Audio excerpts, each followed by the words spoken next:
Hey guys, what's up? It's King Christo here, back with another video, and in today's video I'm going to be going over an updated parts list for the Ryzen 7 3700X. I know I made a build guide a few months ago, but since then there have been a lot of new releases and developments in the tech industry that have certainly brought changes that I recommend. Particularly, we have a lot more information and research done on products that are paired with Zen 2 CPUs. So without further ado, let's get started. For the CPU, I obviously chose the Ryzen 7 3700X. This is an octa-core CPU with 16 threads with very respectable single-core speeds. Whether it's gaming or workstation tasks, for the $330 price tag, the CPU will surely excel at any task you throw at it.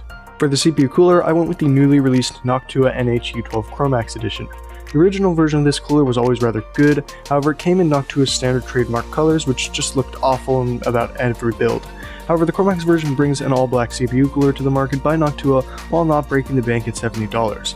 Also, compared to other extremely large coolers, for example the NH-D15 or Be Quiet Dark Pro Rock 4, the memory clearance on this cooler is very good. For the motherboard, I chose the Gigabyte X570 Auros Elite Wi-Fi.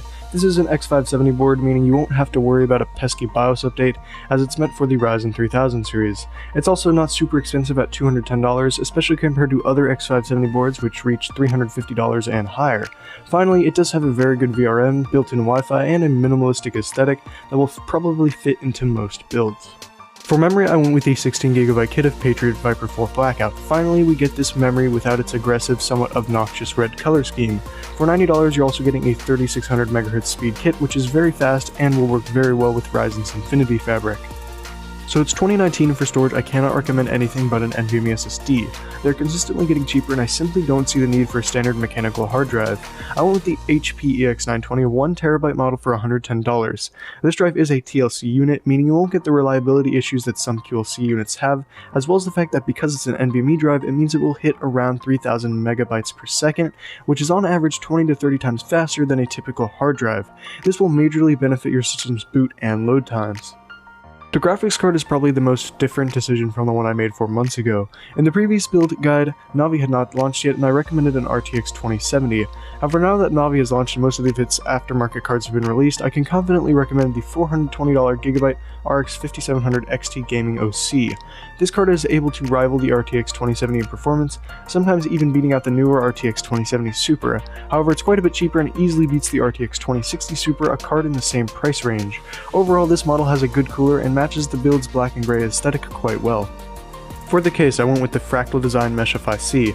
This case has been a tried and true recommendation of mine since launch. It has some of the best airflow in the industry, looks super minimalistic, and has a ton of other features like a tempered glass side panel and a power supply shroud. For $90, I'd say this case is one of the best out there, and will continue to be for some time.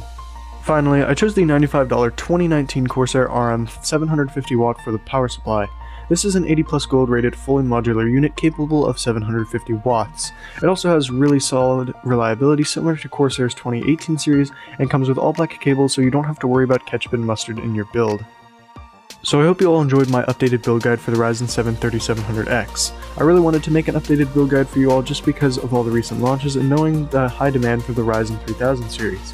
If you have any questions, feel free to reach out to me in Discord. I'll link ChristoCord, my official Discord server, down below. Without further ado, this is King Christo signing off, and peace out.